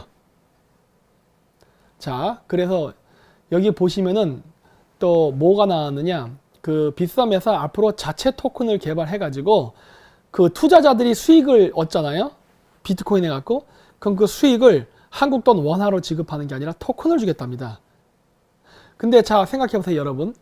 여러분 그 토큰을 받으면 어디다 쓸 겁니까? 쉽게 얘기하면은 뭐 어디 회사에서 주는 뭐 식권 같은 거예요. 상품권. 여러분 상품권 받으면 예를 들어 롯데백화점 상품권 받으면은 저기 어디야? 저기 신세계 같은 데서 못 쓰죠? 다른 백화점이니까. 빗썸에서 자체 토큰이 개발된다면 우리가 토큰을 벌려고 투자하는 거 아니잖아요. 한국 사람이니까 원화를 벌려고 투자하는 거잖아요. 그건 결국 원화를 받는 게 목적입니다. 그렇죠? 근데 자체 토큰이 나오면 토큰을 100만 개를 갖고 있을 때 뭐예요? 원화로 환전이 되지 않는 한 토큰은 아무런 의미가 없는 무용지물이거든요. 그렇게 되면 어떤 일이 예상되느냐? 토큰 거래소가 생길 가능성이 높아집니다. 토큰을 현금화시키는 거래소가. 그리고 토큰을 현금화시킬 수 있는 거래소가 탄생하려면은 토큰이 활발하게 사용될 수 있는 시장이 마련돼야 돼요. 그래야 이것이 실질적으로 실행이 가능합니다. 그러면 어떻게 그것이 움직일까 하는 게 관건이죠. 그래서 저는 지금 어떻게 생각을 하고 있느냐? 힌트는 여기 있다고 봐요. 이미 가상화폐를 가지고 웹보드 게임 접속하려는 시도가 있었습니다. 가상화폐의 돈을 게임머니로 쓰려고 하는 시도가 있었어요. 그 얘기는 뭐예요? 빗썸에서 토큰이 나온다면 그것은 게임머니로 전환될 가능성이 높다. 게임머니로 가게 되면 어떻게 되느냐? 당연히 대북송금으로 돈 세탁을 하는 프로세스가 움직일 수 있습니다. 예를 들어서 그 리니지 같은 게임 있잖아요. 그거 아이템 하기 위해서 막 돌아다니면서 막 그 포인트 올리게 싸우고 하죠. 그거 서버 어디다 만들었었어요? 옛날 때 중국에다 만들었었죠. 대규모로. 그러면서 거기서 무기 아이템 같은 거 돈 주고 사고 거래했었죠. 그럼 그 돈이 어디로 갑니까? 중국으로 가지. 중국으로 가면 어떻게 되죠? 북한으로 가죠. 토큰이 게임과 만나게 되면서 게임 머니가 되면은 대북 송금을 할 수 있는 가능성이 열리게 됩니다. 이거. 왜? 서버 해킹하면 되잖아요. 응? 돈 뺏어 먹을 수 있잖아. 예를 들어 서버를 중국이나 러시아 쪽에 두고서 그 서버 해킹해버리면 되지. 한국에 있지도 않은데. 응? 인건비 때문에. 자, 요렇게. 러시아 가즈프롬과 대한민국 빗썸, 예를 들어서 가상화폐 거래소예요. 이게 만들게 되면은 토큰을 지급한다는데 그 거래자가 토큰을 가지고 있어봐야 아무 소용이 없어요. 활용도가 생기게 된다고. 그러면 가장 쓰이게 쉽게 할 수 있는 게 뭐예요? 예를 들어서 지금 중국 정부가 지금 뺏어간 알리바바. 우리나라 지금 중국 그 인터넷 쇼핑 매장에서 직구 많이 하죠? 뭐 드론서부터 여러 가지 사잖아요. 그거 빗썸에서 거래되는 토큰으로 살 수 있게 되면 어떻게 됩니까? 엄청나게 많은 토큰이 중국 인터넷 쇼핑몰로 몰리겠죠. 아니면 중국 게임 회사들이 만들어 놓은 스마트폰서부터 여러 지금 게임들이 있죠. 아이템 구매용으로 돈이 나간다고요. 토큰 지급이. 그 토큰을 현금화시키는 건 누가 해줍니까? 우리가. 왜? 우리가 사니까. 현금화가 된다고요. 그 현금화되면 어떻게 돼요? 토큰 거래소를 통해서 현금화되고 이것이 다시 북한으로 송금될 가능성이 매우 높아진다고요. 러시아가 여기 개입하네? 이런 거예요. 원래 중국이 하려고 했었죠. 근데 중국은 좀 나가리 됐지. 자, 그런데 중요한 것은 무엇이냐? 러시아도 개털입니다. 돈 없어요, 러시아. 그건 돈이 없는 러시아가 어떻게 이것이 가능할까예요. 지금 보십시오. 미국이 싸우는 나라는 지금 무진장 많아요. 사실 어떻게 보면 미국은 거의 일당백으로 싸우고 있습니다. 어떻게 보면. 미국의 적은 현재 중국도 있고 러시아도 있고 남미, 아프리카 뭐 그리고 아주 적이라고 할 수는 없지만은 뭐 소규모로 유럽연합이나 미국, 일본하고도 무역 문제 때문에 티각티각 하고 있어요. 물론 근본적으로 이 나라가 그렇다고 해서 중국이나 러시아로 가지는 않지만 뭐 작게는 한국도 물론 미국이랑 싸우고 있고요 지금. 그래서 미국은 거의 전 세계 국가를 상대로 좀 싸운다고 볼 수 있는데 문제는 그 상대하는 나라들 중에 돈이 있는 나라가 없어요. 중국도 거지예요. 러시아도 거지입니다. 일본도 지금 뭐 정신 없어요. 지금 아직 그 할 수 있는 여력이 안 된다고. 한국, 북한 퍼주느라 정신 없죠. 아프리카가 돈 줄 거예요? 남미가 줄 거예요? 없어요. 누가 비트코인을 현금화시키는데 시드머니를 제공하고 엔진을 돌리게. 원래 사업을 하려면 큰 목돈이 탁 들어가서 그게 시드머니가 돼서 돌아가야 되거든요. 엔진을 돌려야 된다고. 누가 그거 해줄 수 있을 것 같아요? 그게 바티칸입니다. 제가 비트코인 거래할 때 바티칸이 움직인다고 했었죠? 또 다시 시도하는 것 같아요. 예전에 제가 강의했을 때 그랬을 거예요. 비트코인을 중국을 통해서 하려고 하다 실패했다고. 왜? 미국이 중국 경제를 지금 박살을 내버렸거든요. 중국은 더 이상 자체 화폐를 이용해갖고 지금 바티칸이랑 거래해서 비트코인 뭐 이거 자체가 지금 안 됩니다. 지금 중국은 지코가 석자예요. 그래서 러시아 쪽으로 바티칸이 방향을 선회한 게 아닌가 싶어요. 그 증거로서 첫 번째가 김정은이 그 프란체스카 교황이 평양을 방문하면 열렬히 환영하겠답니다. 아니 공산주의는 종교가 없는 나라 아닌가요? 근데 갑자기 왜 프란체스코 교황을 이렇게 환영합니까? 이상하지 않아요? 갑자기 왜 이 분위기에서 왜 프란체스코 교황을 북한에다가 그것도 또 문재인 정권이 보내려고 하냐예요. 전 이 기사를 보는 순간 딱 느꼈던 게 뭐냐. 아, 돈 세탁이에요. 돈 세탁하려고 하는구나. 프란체스코 교황이 나섰구나. 북한을 살리기 위해서. 이런 생각을 하게 된 거예요. 그래갖고 이렇게 뭐 김정은 북한 국무위원장이 프란체스코 교황의 평양 방문을 공식 초청했다.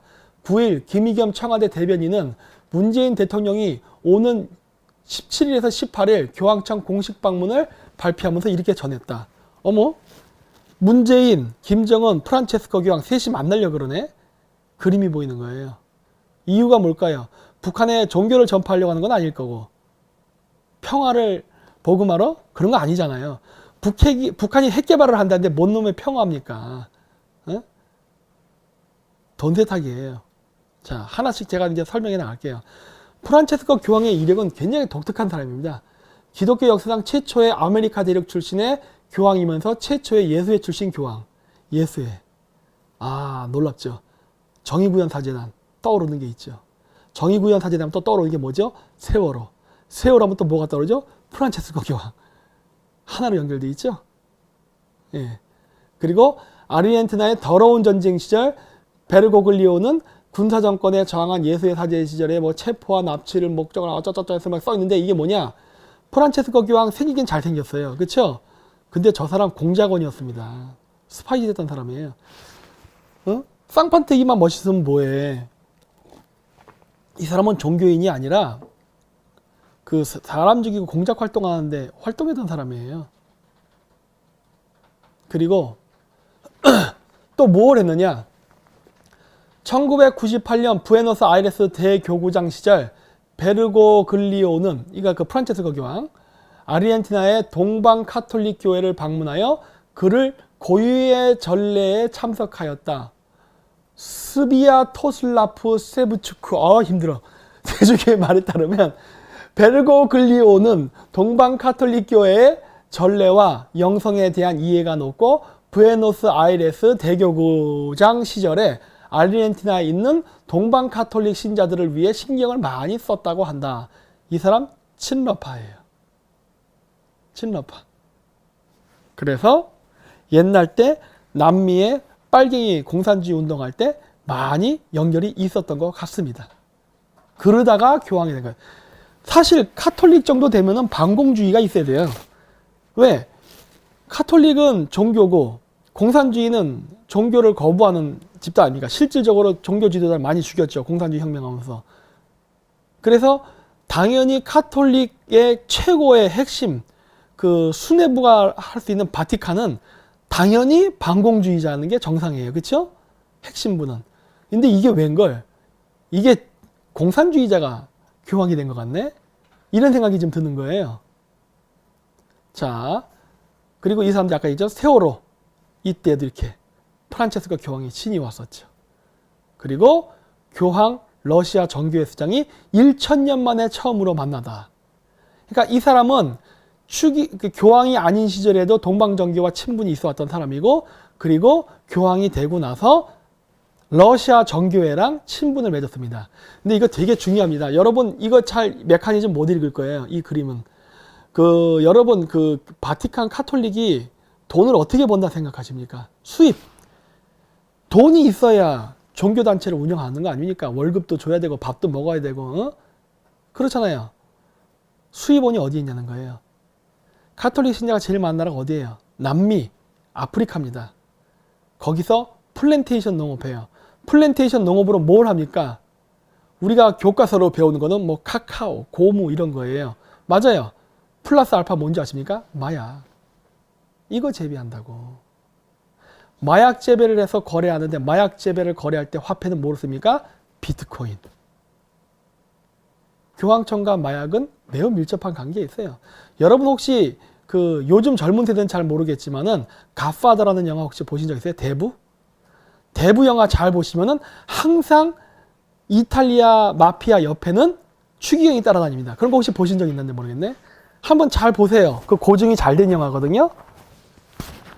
그 종교단체가 신성한 단체인데 어떻게 더러운 돈을 만지겠습니까? 그래서 그 돈거래하고 하는 실질적인 행동대장 역할을 하는 게 이탈리아 마피아예요. 그게 미국에서도 그 짓을 했었죠. 그래서 카톨릭과 마피아와 마약 거래는 한 팀으로 움직이다. 물론 거기 이제 마약 거래까지 다 들어가요. 다 한 팀으로 움직여요. 자, 그러면은 동방정교회는 어떤 종교일까 하는 거예요. 동방정교회도 마찬가지예요. 수입원이 필요해요. 돈. 뭐든지 돈을 추적하면 다 보여요. 동방정교회 돈 어디서 오는 줄 아십니까? 러시아 올리갈리, 푸틴, 디지 세력들, 그 엘리트 집안과의 결탁으로 의해서 돈이 움직입니다. 러시아 내 자원, 금융, 그다음 보드카 등등 각종 사업 이권 관계에는 동방정교회가 닦여 있어요. 똑같아요. 카톨릭과 동방정교회는 종교라는 이름을 포장한 범죄 집단이에요. 사실은 이 둘이 만나서 야, 이거 시너지 효과 크겠네. 비즈니스에. 응? 이런 만남을 했던 사람이라고요. 그래서 프란체스코 교황이 러시아랑 협상을 해서 친해지는 건 매우 쉽습니다. 왜? 프란체스코 교황 자체가 친럽하기 때문에. 그래서 문제는 무엇이냐? 러시아의 시드머니를 제공하고 자금이 움직이기 시작한다면은 중국 경제를 박살낸 것이 의미가 없게 됩니다. 그러면 다시 또 돈 세탁의 메커니즘이 작동하기 시작해요. 근데 공교롭게도 그때부터 어떤 일이 발생하느냐? 아르헨티나에서 금융위기가 발생합니다. 물론 브라질, 베네수엘라, 페루 등등의 나라에서 죄다 경제위기가 와요. 그러면 어떤 일이 발생할까요? 남미 마약 카르텔이 무너지게 됩니다. 저는 이 사건도 우연의 일치라고 보지는 않아요. 이거 연관됐다고 봐요. 아마 마사지가 아닐까 저는 싶어요. 그래서 어떤 일이 발생하게 되느냐? 바티칸이 현금을 굴릴 수 없게 만들어요. 돈이 딸리는 거죠. 돈이 딸려. 그래서 돈이 딸리니까 동방정교회와 서방정교회, 즉 카톨릭이 팀워크를 이룬 게 아닌가라고 보는 거예요, 지금. 그래서 돈 세탁을 하고 그 여러 가지 장소로 한반도가 지금 쓰이게 된 게 아닌가라고 저는 추정하고 있습니다. 자, 국제코미테론. 자, 그럼 바티칸이 무엇을 했나를 보면 돼요. 첫 번째, 스위스도 봐야 됩니다. 스위스는 바티칸의 자금이 저장되는 곳입니다. 그래서 스위스는요, 이미 옛날 때 2015년서부터 위안화 거래를 시작해요. 그리고 나서 어떤 일이 일어나냐? 위안화를 스위스 프랑과 그 직거래를 만들면서 루트가 만들어졌어요. 그리고 나서 중국 건설은행이 스위스의 위안화 무역결제 지점도 개설을 하고 이런 일이 발생하는데 스위스 지폐는요, 1,000프랑이 굉장히 금액이 높습니다. 200 얼마인가 그래요. 지폐 한 장이. 우리나라가 10만 원권 현금 지폐 나오면 돈 세탁이 우려있다 이런 거 많이 얘기하죠. 스위스 1,000프랑 자체가 200만 원이 넘습니다. 시세가 240만 원인가 50만 원인가 가까이 돼요. 그 돈 금액 자체가 한 장이. 그래서 원래 돈 세탁할 때 스위스 프랑을 많이 사용합니다. 실시간 7,000명 돌파했습니까? 감사합니다. 오늘도 7,000, 어저께 아수라 방송보다 높아져야 될 텐데, 예? 저쪽에서 아수라 씨 지금 존나게 웃고 있는데 재수없습니다, 지금.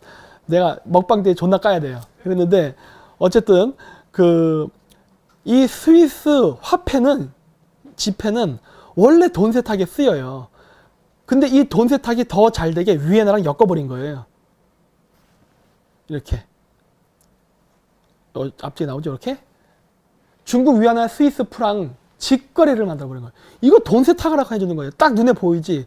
스위스랑 중국의 위안화 이렇게 프랑 직거래에서 그 코미션과 마진을 누가 먹을까 하는 거예요. 바티칸이 먹는 거니까. 이 작업을 미국이 막았으니 바티칸은 얼마나 안달이 났겠어요. 상당 금액을 투자했을 텐데 이게 날아가게 생겼네. 그래서 러시아랑 한편이 된 게 아닌가 싶은 겁니다. 결국 푸틴이 내가 봤을 때 잘못된 길을 선택한 것 같아요. 차라리 이참에 미국이랑 힘을 합쳐가지고 중국을 잡아서 쪼개먹는 게 나았을 텐데 그렇다고 카톨릭이랑 힘을 합친 거는 큰 실수라고 봐요. 이길 수 없는 싸움을 하려 하다니. 그래서 경제제재 받는 러시아, 원유 무역 달러 대신에 가상화폐를 활용하겠다는 얘기가 이미 나왔어요. 러시아는 기축통화 달러를 벗어나서 가상화폐로 원유 거래를 하려고 했습니다. 가상화폐를 원유 거래를 하고 이것이 스위스 프랑과 연결되고 이게 위엔나랑 연결되는 거예요. 그렇죠? 그리고 이 가상화폐 거래 속에 누가 들어가 있냐? 북한도 들어가 있어. 북한도 해서 떡고물을 빼먹는 거예요. 따라서 가상화폐를 지금 미국이 조지지 않으면 안 되는 상황인 거예요. 왜? 이건 미국의 기축 달러를 지키는 패권 경쟁이기도 하지만 북핵 개발을 저지하기 위해서도 필요하고 러시아가 이렇게 미국을 견제할 수 있는 세력을 성장하는 걸 억제하기 위해서도 필요한 거기 때문에. 그래서 또 나오죠.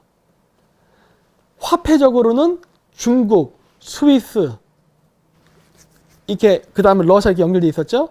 이게 마찬가지로 암호화폐에서도 또 이렇게 연결되잖아요. 그렇죠? 다 한 그림이죠. 하나의 그림이죠. 석유 거래, 가상화폐 거래, 그 다음에 암호화폐 거래, 같은 말이구나. 이런 것들이 좀 하나의 선으로 계속 움직이고 있죠. 한편이라니까. 그래서 제가 앞쪽에 보여줬던 감비아 강경화 방문, 무기 거래 등등 이 얘기를 제가 하나의 사건이라고 얘기했던 이유가 바로 이런 것 때문이에요. 지금 이런 모든 불법 거래를 다 가상화폐로 하려고 하는 거기 때문에. 그래서 미 재무부 장관이 암호화폐 현대판 스위스 은행이 돼서는 안 된다. 스위스라는 얘기를 하기 시작한다고요. 왜? 스위스가 암호화폐를 가지고 중국의 돈 세탁 거래 업무를 하기 시작했기 때문에 그런 거예요. 그리고 나서 또 러시아가 이렇게 스베르방크가 스위스에다가 거래소를 세운다 하는 거예요. 그림이 안 그려지십니까? 자, 보세요. 북한이 한국의 암호화폐 거래소에다가 공작원들을 보내서 해킹을 한다고 했어요. 북한에서도 하지만 내부에서도. 그리고 미국에서는 북한 애들이 한국 거래소를 해킹하다든가 어떤 일련의 조치를 통해서 대북송환했다는 의심을 하고 있다고 했어요. 근데 우리나라의 가상화폐 거래소가 러시아의 가즈프롬방크와 가상화폐 거래소를 만듭니다. 그리고 그 러시아의 스베르방크가 스위스의 가상화폐 거래소를 만들어요. 그러면서 중국과 스위스가 위엔나와 스위스 프랑을 직거래하는 그리고 가상화폐 거래소를 만들어요. 그림이 나오죠? 좀 복잡한 것 같지만 잘 천천히 그리십시오. 제가 같은 말을 반복한 이유는 이걸 그림을 그리라는 걸 제가 강조하기 위해서 하는 거예요. 이게 한 편이에요, 지금. 한 팀으로 움직이는 겁니다. 그렇죠? 자, 그래서 바티칸 중국 주교 임명 합의 임박. 이게 임박이 아니죠. 이젠 한다고 했죠. 왜? 중국이 돈이 없거든. 저 때만 해도 중국이 간봤어요. 바티칸이랑 협상을 하려고 그랬어. 근데 이제 중국이 돈이 딸리니까 어떻게 하는 거예요? 하세요. 근데 문제는 뭐냐? 바티칸조차도 지금 돈이 마르고 있습니다. 자, 그래서 북한 암호화폐 돈 세탁 한국이 막아라. 앞에 좀 잘렸는데 뭐냐? 미국이 한국에게 말하기를 북한 암호화폐 돈 세탁을 한국이 막아라 라고 얘기한 거예요. 그때 저기 나오죠. 또 맨델커 미 재무부 차관, 우리나라에 2번인가 3번 왔다 나까 그 여자. 아니 왜 미 재무부 차관이 우리나라에 와서 북한의 가상화폐 돈 세탁을 왜 한국에 막으라는 얘기 왜 해요? 한국에게 책임이 있으니까 그 얘기 하는 겁니다. 응? 동아일보 7일자 기사에 뭐가 나오냐? 미국 정부가 북한이 암호화폐를 이용해 자금을 세탁, 달러로 가져가는 것을 한국 정부가 차단해달라고 요청했다. 왜? 한국에서 이루어지고 있으니까. 그게 한국에서. 응? 그래서 이게 민감한 문제인 거예요. 이런 민감한 시점에 우리나라 가상화폐 거래소가 러시아와 가상화폐 거래소를 세운다? 이거 그렇게 바람직하지 않은 거예요.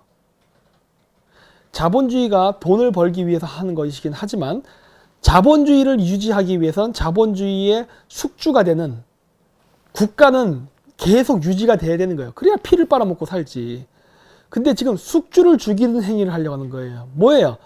숙주를 죽일 수 있는 공산주의자를 지원하면 안 되죠. 돈을 벌려고 한다 하더라도. 응? 제가 공산주의자와 사업을 하는 것에 대한 위험성을 계속 알리는 이유가 이겁니다.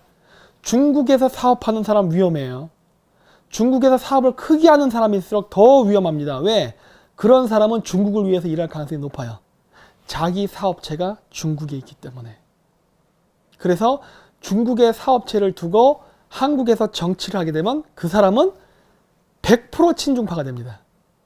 그럴 수밖에 없어요. 자기 재산이 날아가는데. 자기 재산이 날아가는 걸 막기 위해서 어떻게 돼요? 공산당이 요구하는 조건을 들어줘야만 되는 거예요. 그래서 중국 사업 따로 정치 따로는 성립이 되지 않습니다. 그리고 만약에 그렇게 해서 중국이 불편하는 말을 하는 정치인이 있다. 그러면 그 정치인 사업체는 무너지겠죠. 중국 공산당이 온갖 명분과 구실을 잡아서 뭐 세무 포탈이다, 부정비리다, 뭐 이런 명분을 걸어가고 결국은 그 회사를 무너뜨릴 거라고요. 그렇죠? 상식적이죠? 원래 그래 왔고. 그렇기 때문에 중국에서 큰 사업을 하는 사람은 절대 중국을 위해서 일을 하지 한국을 위해서 일하지 않게 됩니다. 친중파가 그렇게 해서 만들어지는 거예요. 그래서 중국 애들이 한국 정치인, 연예인, 재계인, 뭐 교수, 엘리트 지식인층 이런 데다가 사업관계를 엮는 이유는 사업은 사업대로, 정치는 정치대로 분리가 아니라 경제를 이용해서 중국의 정치적 입김을 집어넣으려는 공작이에요. 북한도 마찬가지고. 그래서 이렇게 스위스까지 7개국과 외환 방파제 쌓은 한국. 한국이 지금 금융정책을 보면은 반미적입니다. 왜?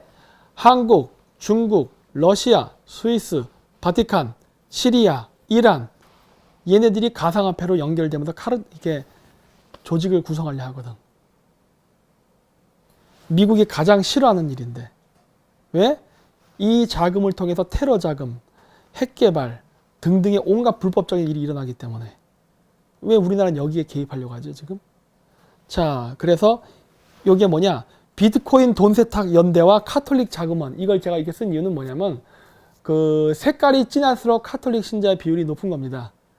카톨릭 신자의 비율이 높은 지역은 마약 재배지와 일맥상통합니다.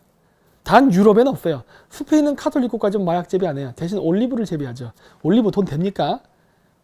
그러니까 올리브 재배하던 스페인이나 포르투갈이 바티칸 교황청을 놓고 패권 싸움에 지고 저기 남미 마약 재배하는 남미 출신 예수회의 프란체스코 교황이 이겨버린 거예요.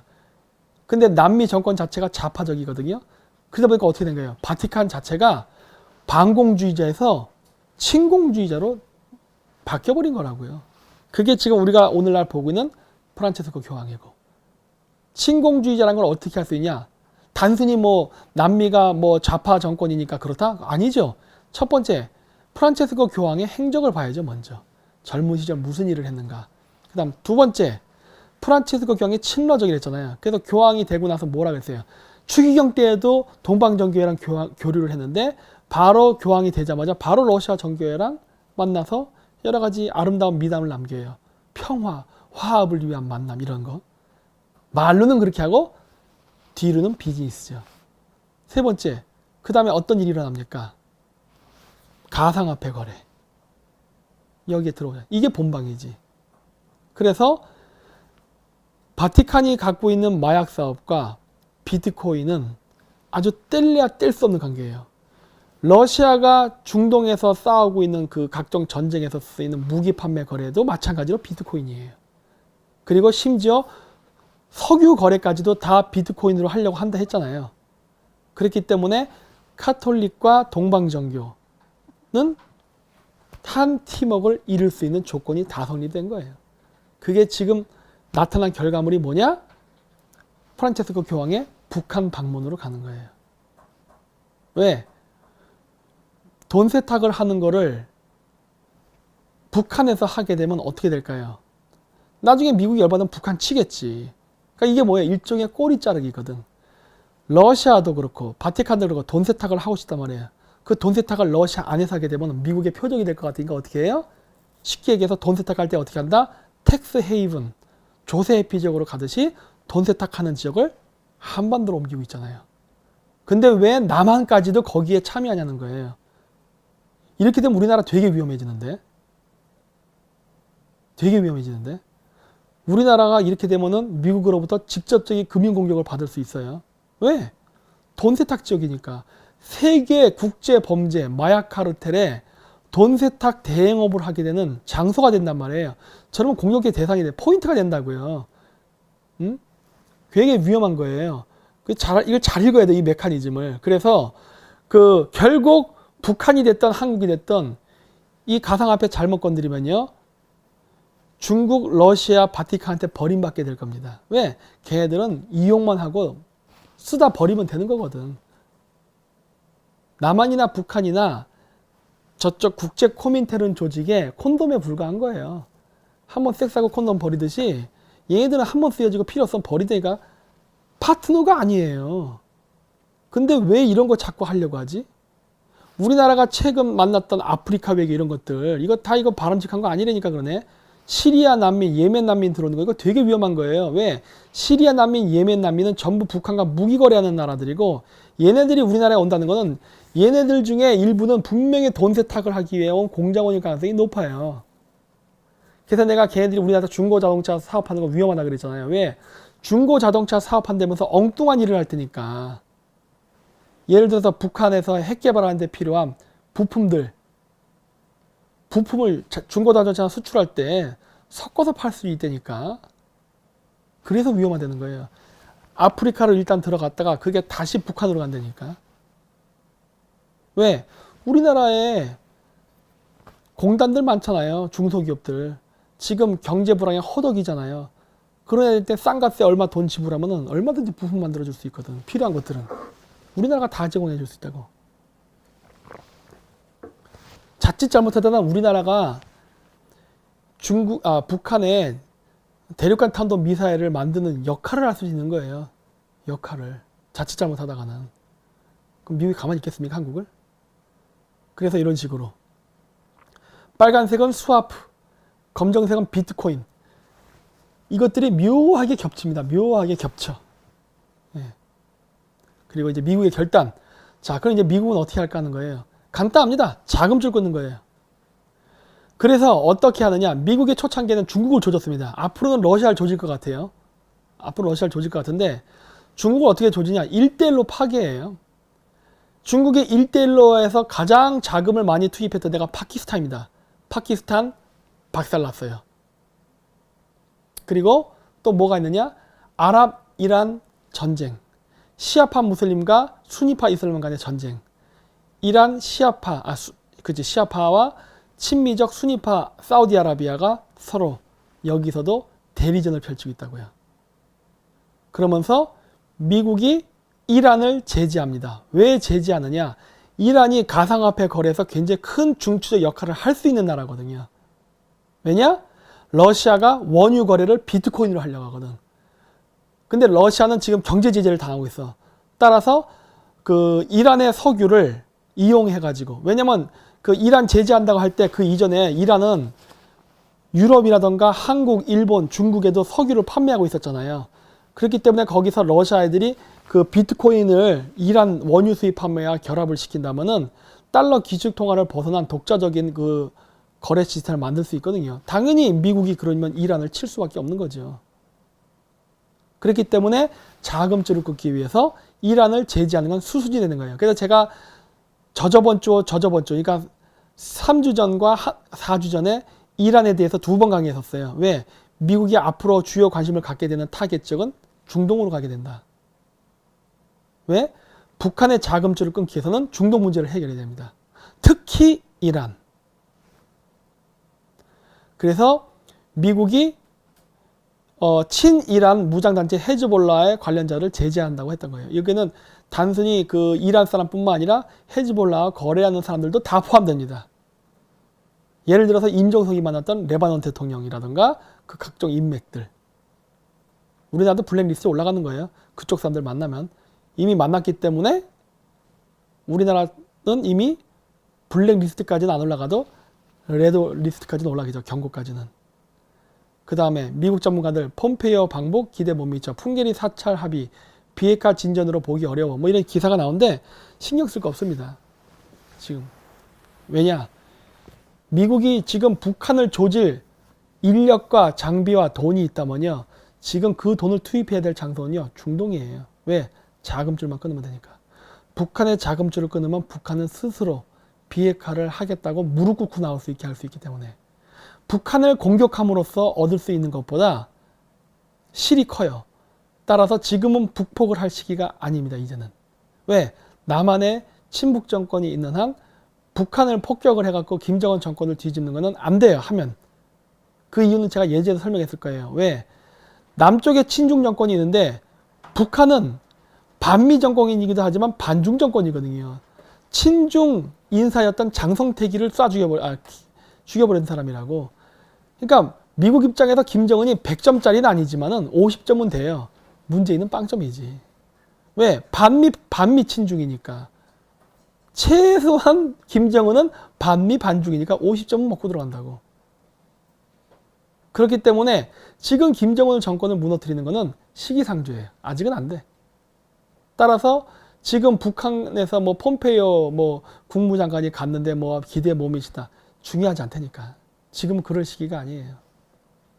이거를 우리나라 사람들도 좀 읽으면서 갔으면 좋겠습니다. 그래서 뭐 자꾸 트럼프 어쩌고 욕하는데 욕하지 마세요. 왜? 미국 대통령이 한국을 위해서 일할 리 없습니다. 미국을 위해서 일하는 게 지극히 정상적인 거예요. 따라서 우리나라 사람들이 뭐 트럼프에 대한 지지를 철회한다. 아니 미국이 언제 트럼프 대통령이 한국인의 지지를 받아서 대통령이 된 사람입니까? 왜 자기 마음대로 그렇게 상상을 하세요, 진짜. 그건 잘못된 망상이에요. 우리나라 대통령 선거나 제대로 하십시오. 미국 대통령 선거 신경 쓰지 마세요. 그렇게 되는 거예요. 그래서 이제 위안화 박살났죠? 제가 중국 망한다고 했지 않습니까? 그리고 이거 이제 무엇이냐? 자, 바티칸을 좀 더 조져야만 바티칸과 동방정교가 힘을 합쳐가지고 가상화폐를 하는 돈 세탁하는 작업을 못하게 할 수 있습니다. 그래서 어떤 일이 나타났어요? 베네수엘라, 아르헨티나, 뭐 브라질, 뭐 콜롬비아, 뭐 페루 죄다 지금 막 경제 붕괴되고 난리가 났댔죠? 그러면서 어떤 일이 발생하고 있느냐? 우경화가 일어나는 것 같아요. 드디어 브라질에서 브라질의 트럼프라 불리는 사람이 투표에서 이겼습니다. 우파 열풍이 불기 시작해서 이거 잘 보십시오. 우리나라에서도 앞으로 일어날 수 있는 가능성이 있는 일이니까. 경제 쫄딱 망하고 굶어 죽을 것 같으니까 우파가 득세하기 시작하는 거예요. 사실 그래서 저는 이걸 보면서 느끼는 게 뭐냐면 지금은 매우 어려운 시기예요. 솔직히 우리나라 정치인 중에 우파 정치인 없는 것 같습니다. 왜? 여기서 우파 정치인이 되려면은 특히 남북한으로 갈린 우리나라 같은 지정학적 특수성을 가진 입장에서는 반공정신이 되게 중요해요. 이게 구시대적 산물이 아니에요. 91년대에 냉전이 끝났어도 우리는 북한이라는 나라가 존재하기 때문에 냉전이 끝난 게 아니에요. 남한과 북한은 38선이 있잖아요. 그렇기 때문에 반공정신이 있어야 돼요. 근데 그 반공정신에서 얘기하는 반공이 뭡니까? 공산당에 반대한다는 거 아니에요. 즉 공산당과 친한 사람은 정치인이 되면 안 되는데 우리나라의 정치는요 너무 많은 사람들이 친공산당적이에요. 우리나라 사람들이 그런 얘기를 해요. 김정은을 미워하면 반공주의자 아니냐? 맞죠? 근데 중국을 좋아하면 어떤 일이 발생하느냐? 고개를 갸우뚱하게 됩니다. 왜? 중국은 공산당이 다스리는 나라예요. 그리고 아까 얘기했죠? 가상화폐 거래를 하고 무기 거래를 할 때 중국이 중개무역을 해줍니다. 중국은 북한의 핵 개발을 돕는 나라예요. 그리고 공산당 정권 국가입니다. 그런 나라랑 좋은 관계를 맺으면서 북한을 욕한다는 게 반공주의자 맞는 거예요? 아니라니까 그러네. 중국은 북한을 도와주는 나라예요. 북한을 도와주는 나라인데 우리가 어떻게 중국하고 친구가 될 수 있습니까? 사업하는 사람은 그럴 수 있어요. 사업하는 사람은. 왜? 뭐 자기는 사업적으로 돈만 벌면 되니까 라고 생각해서. 물론 기업 윤리상 그러면 안 된다고 생각하지만 그럴 수 있어요. 하지만 정치인은 그러면 안 돼요. 정치인은. 왜? 정치인은 기업을 운영하는 게 아니라 국가를 운영하는 거기 때문에. 국가를 운영하는 사람이 우리 자본주의, 자유민주주의 체제를 위협하는 공산주의자와 좋은 관계를 맺는다는 것은 논리에 맞지 않습니다. 어머, 8,000명 돌파. 감사합니다. 점점 늘어나네요. 네. 다음 주에 10,000명 또 돌파하겠네. 그렇기 때문에 제가 계속 반중침이 얘기하고 친중 정치인 색출해내는 얘기를 하는 겁니다. 그리고 내가 늘 얘기하지 않습니까? 제가 언제 조원진 의원만 내가 그런 얘기 했습니까? 내가 자유한국당에도 내가 얘기하잖아요. 도대체 반미 친중한 사람이 없는 것 같다고. 왜 제 방송 안 보고 막 무조건 악플을 다십니까? 응? 반중 친미하는 의원은 우리나라에 없습니다. 한 명도 없어요. 응?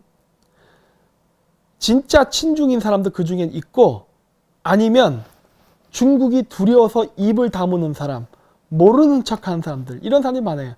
지금도 이 우파 채널 방송 중에도 반중 친미를 이야기하는 채널이 몇 개나 되는 것 같으세요? 한번 세보세요.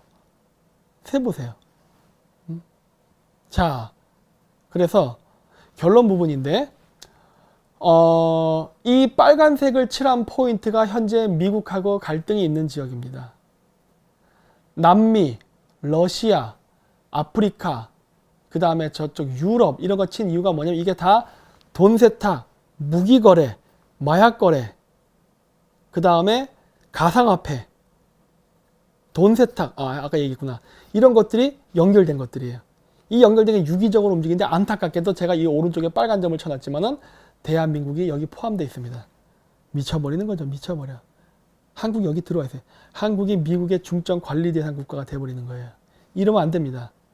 자, 그래서 제가 여기서 이 이야기를 하면서 시리아, 그러니까 중동과 한국의 관계를 이야기했던 이유가 여기서 나오는 겁니다. 제가 예전에 이야기할 때 비트코인 문제를 제가 더 이상 제가 이야기할 수 있는 범위를 떠났다고 얘기했던 적이 있었어요. 그리고 나서 제가 비트코인에 대한 이야기를 한 번도 하지 않았습니다. 제가 오늘 다시 한번 상기시켜서 비트코인 이야기를 한 이유는 바로 프란체스코 교황의 북한 방문 때문에 그런 거예요. 그리고 그 비트코인 이후의 상세한 부분에 대한 건요, 저기 그 에스더 흑여제 그 검색해 보시면 되고, 그 다음 또 미디어 트랩이라고 있습니다. 거기 가시면 비트코인에 대해서 아주 많은 기사들을 정리해서 상세하게 분석해 놨으니까 거기를 참조하세요. 왜냐, 저는 그 이후부터 함구를 했어요. 왜? 이건 내가 터치할 수 있는 범위를 넘어버렸거든. 왜? 지금 제기가 이기한 건 엄청난 글로벌 조직이에요. 그렇잖아요. 마약 카르텔, 무역 카르텔, 돈 세탁 카르텔, 종교 카르텔, 뭐 공산주의 다 나오잖아요. 이걸 내가 어떻게 커버해요? 그래서 제가 제 커버 범위를 벗어났다고 하고, 이 일은 앞으로 미국이 하나하나 그 해결해 나갈 가능성이 있다라고 했는데, 그 과정 속에서 거의 6개월 가까이를 음모론자로 몰렸지만은 고맙게도 또 미국의 방송인가 보아에서 하나씩 터뜨려 나오고 있잖아요. 그때 이 얘기했던 게 사실이었다는 게. 그렇죠? 꽤 빨리 터뜨린 거예요. 저는 이게 3년 정도 걸릴 줄 알았어요. 3년이나 지나야 가상화폐에 대한 이야기가 그 일반에게 공개가 될 것이라고 생각을 했는데, 예상외로 빨리 됐어요. 제 개인적으로는 고마워요. 왜? 제가 음모론자라는 누명에서 벗어날 수 있게 해줬으니까 고마운 부분이죠. 하지만 그걸 떠나서 제가 기쁜 감정도 있지만은 불안한 감정도 있는 것은 뭐냐? 그만큼 미국이 이 일에 대한 처리를 빨리 하고 있다는 게 제가 걱정되는 부분입니다. 이게 왜 걱정되느냐? 한국이 자칫 잘못하다가는 돈 세탁 국가로 지정될 수가 있기 때문에 그래요. 가상화폐 거래를 통해서 대북 지원하는 국가로 지정될 수 있기 때문에 그래요. 북한의 석탄 세탁 때문에도 미국이 이미 법률적으로 제재할 수 있다는 얘기를 했었습니다. 그것도 미국의 소리 방송에서 나왔었죠. 이러한 상황에서도 한국이 끊임없이 대북 지원을 위해서 진짜 몸과 영혼을 다 파는 이런 행위를 한다면 미국의 전략적 인내가 언제까지 갈 거라고 보십니까? 생각을 해보십시오. 매우 위험한 거예요. 지금 우리나라는 매우 위험한 수위에 도달한 거예요. 지금 제가 예전에 자연사 박물관 방송할 때도 얘기했어요. 위험하다. 그땐 농담이었어요. 이제는 진짜 심각한 단계예요. 그래서 우리나라 사람들이 좀 생각을 해야 됩니다. 그리고 우리나라에서 지금 고생하면서 여태까지 2년 동안 태극기 부대 하셨던 분들도 이 부분에 대해서 굉장히 이성적으로 생각하십시오. 이성적으로. 미국을 지지한다라고 해서 친미주의가 되는 건 아닙니다. 그리고 제가 선호하는 건 친미보다는 지미예요. 미국은 우리를 도울 수도 있는 나라고 우리를 죽일 수도 있는 나라입니다. 왜? 국제관계란 건 적과 아군이 없는 거예요. 하지만 지금의 국제 정세상 한국과 미국은 더할 나위 없이 좋은 친구가 될 수 있는 좋은 관계를 가지고 있는 나라예요. 환경이에요. 그럼에도 불구하고 우리가 지금 다 깨부수고 우리 스스로가 반미적 행위를 한다는 건요, 자살행위입니다. 중국도 쩔쩔매는데 우리나라가 무슨 배짱이 있다고 지금 미국한테 지금 저항을 합니까? 응? 이길 수 없는 전쟁을 왜 하려고 하세요? 안 되는 전쟁인데. 그리고 미국이 우리에게 해코지한 게 있나요? 내가 이걸 항상 질문을 많이 해요. 좌파 사람들한테. 일본 우파 중에는 반미주의자들이 있습니다. 일본 우파 중에는. 우리나라 사람들 보면은 제가 생각했을 때 우리나라 우파는 반중 친미가 소수고 친중 친미가 다수라고 봐요. 우파 안에는. 그런데 우리나라 우파는 뭐가 됐든 그러니까 반미는 없어요. 우파 중에는. 근데 일본에는요 반미주의자가 있습니다. 그거 왜 그러느냐? 일본 같은 경우는 2차 세계대전 때 미국이랑 싸웠던 나라고 핵폭탄 2방 얻어 맞았고 그 이후에도 일본은 플라자 합의라던가 버블 경제 붕괴 이런 등등 여러 사건으로 미국한테 엄청 견제를 많이 당하고 공격을 당했던 나라예요. 2차 세계대전 이후에도 금융전쟁, 무역전쟁. 그래서 일본이 미국한테 연락이 얻어 터졌죠. 그래서 일본 경제가 박살나면서 자살한 사람도 있고 일본이 정말 피해를 많이 입었어요. 그래서 일본 우파 중에는 반미주의자도 있어요. 그거 이해할 수 있어요. 왜? 일본인이라면 그런 생각할 수 있는 거예요. 일본인 입장에서는. 그런데 문제는 우리나라의 우파예요. 아니 우리나라 우파뿐만 좌파까지 다 포함해서 우리나라는 미국으로부터 피해를 받은 게 없습니다. 없어요. 6.25 때는 우리를 도와줬어요. 그래서 우리가 공사되는 걸 막아줬습니다. 고마운 일이죠. 그때 당시에 미군이 오지 않았다면 우리가 어떻게 지금의 대한민국에 존재했으며 이러한 그 세계적 그 경제 기적을 이룰 수 있었겠어요. 미국이 북한의 남침을 막았기 때문에 이러한 대한민국이 생긴 거예요. 은인의 나라예요. 전 뭐 은인의 나라라고 해서 뭐 그렇게 떠받들 그런 건 아닙니다. 물론 미국도 전략적으로 이해관계가 있었기 때문에 했겠죠. 하지만 이 세상에 어떤 나라가 남의 나라를 무조건적으로 도와줍니까? 국가 간에는 이해관계로 싸우는 거예요. 이해관계로. 물론 그 당시 한국이 뭐 석유가 나는 나라도 아니고 개뿔도 없는 나라예요. 그럼에도 불구하고 우리나라에 미군이 왔다는 건 정말 대단한 거예요. 단순한 지정학적 그 냉전시대 때 이 논리 때문에 우리나라가 어떻게 보면은 살아남은 거예요. 만약에 지정학적 관점에서 미국의 관점에서 봤을 때 한반도가 그렇게 중요하지 않았다면 미국은 버렸을 거예요. 그래서 우리나라는 공산화됐습니다. 그럼 우리 지금 김일성 그 3대 세습에 지금도 탄압받고 북한 사람들처럼 중국으로 탈출해가지고 남자들은 장기매매로 끌려가고 여자들은 저기 중국 시골 농촌총각들한테 끌려가가지고 시골 농촌 뭐 5명한테 시집가서 돌림방 당한 일이 발생했을 거예요. 지금 북한 애들이 그런 일 당하고 있잖아요. 우리는 그런 일 지금 당하고 있지 않잖아요. 그리고 우리가 박정희 대통령한테 경제 기적을 이룰 때 미국의 지원이 없었으면 그게 가능했겠습니까? 또 이 미국이 일본의 경제 성장을 억제하기 위해서 우리나라에다가 산업시설과 이런 걸 이전하는데 많은 지원을 했어요. 일본 견제하려고. 그래서 우리나라에 삼성, 현대, LG가 있는 겁니다. 그래서 묻는 거예요.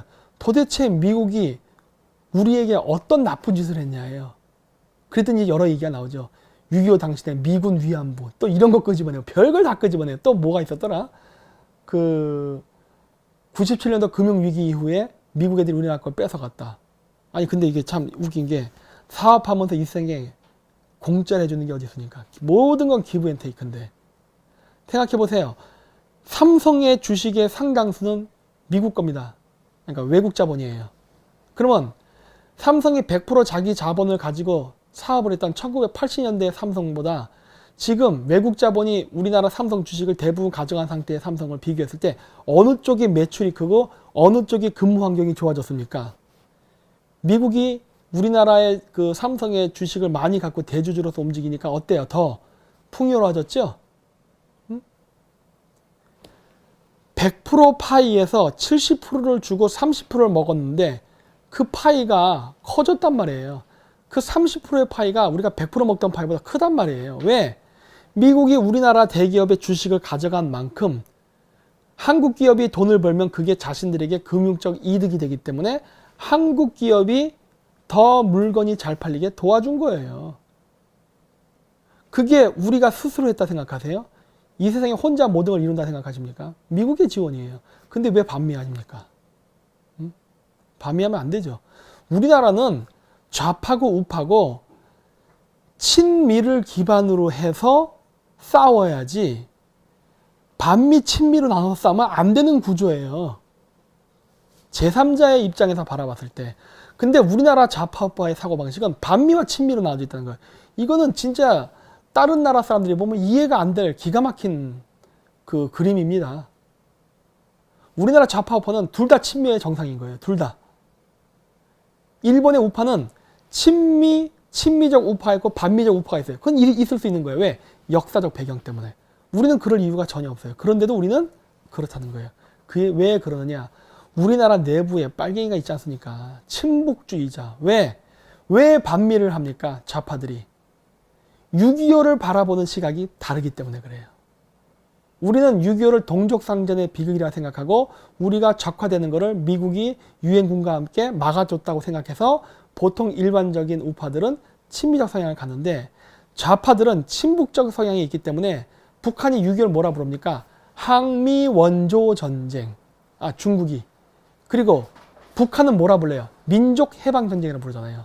따라서 6.25에 대한 개념이 민족 해방 전쟁이라고 관점을 가진 사람들 입장에서는 미국은 천하의 개새끼인 거예요. 우리나라 좌파가 반미적 성향을 가지는 건 바로 이들이 친북주의자이기 때문에 그런 거예요. 그래서 우리나라가 냉전 때에는 좌파는 친북, 그 다음에 반미로 갈라지고 우파는 친미, 반북으로 갈라져 있었다가 91년도 소비에트 붕괴 이후에 냉전이 끝났다 그러면서 많은 한국 사람들이 중국으로 진출하면서 어떤 일이 발생했느냐? 좌파와 우파의 친중파가 깔리기 시작했습니다. 근데 좌파는 문제가 없어요. 왜? 좌파는 친중, 친북, 반미를 해도 특별한 문제가 없어요. 좌파는. 왜? 중국과 북한은 공산주의니까. 문제는 우파인 거예요. 우파는 전통적으로 반중이라는 개념은 없었지만은 반공이었어요.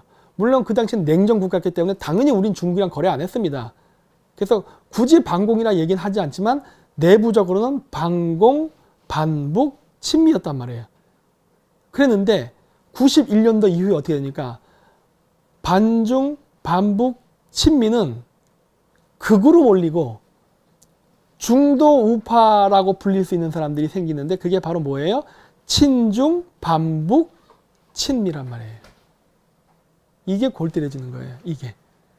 이러다 보니까 우파가 갈릴 수밖에 없는 겁니다. 그래서 우리나라에서 우파를 다시 재규합하기 위해서는요. 반중이라는 이데올로기가 굉장히 중요합니다. 그리고 전 세계적으로도 지금 신냉전 시대에 돌입하는 거예요. 중국, 러시아가 힘을 합치고 있습니다. 따라서 미국과 유럽연합이 힘을 합치고 있는 신냉전 시대예요. 신냉전 시대의 구도로 돌아가고 있는 이 상황 속에서 한국은 어디로 가야 되는 겁니까? 당연히 미국과 유럽연합 쪽에 붙어야 되는 게 정석이에요. 근데 왜 지금 우리나라는 러시아, 중국으로 붙으려고 하죠? 노선 변경하는 겁니까? 안 된다는 거예요.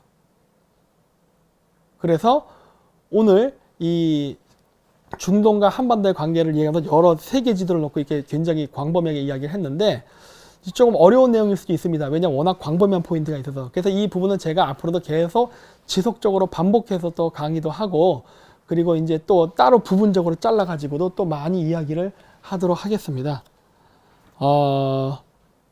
그리고 공고 하나가 있는데 저희가 다음 주 월요일서부터요. 그 새로운 방송을 하나를 더 만들었습니다. 그 월요일 저녁에 이제 첫 방송을 하는데 그 김기사 아지매에서 저랑 같이 방송했던 아지매 있죠? 송지은 아지매. 송지은 아지매가 첫 방송을 하게 됐습니다. 그 개인 채널을 만들었는데 썽언니래요. 썽언니. 시간은 3시 3분에 한다니까 다음 주 월요일 3시 3분에 그 많은 시청을 바랍니다. 그래서 오늘은 굉장히 여러 광범위한 부분을 좀 컨택하느라 좀 중구난방일 수도 있었던 좀 내용인데 좀 이거를 저는 이해해 줄 수 있는 좀 개인적 바람이 있어요. 왜? 이걸 이해를 못하면 우리가 반중을 해야 될 이유를 찾지 못하기 때문에 그래요. 반중을 한 우리나라 사람들 우파의 시각이 북한밖에 없어요. 너무 시각이 좁기 때문에 반중이라는 이야기라면 왠지 먼 남의 나라 이야기처럼 생각하는데 이게 지구본을 놓고서 보게 되면은 왜 반중을 해야 되는지가 나옵니다.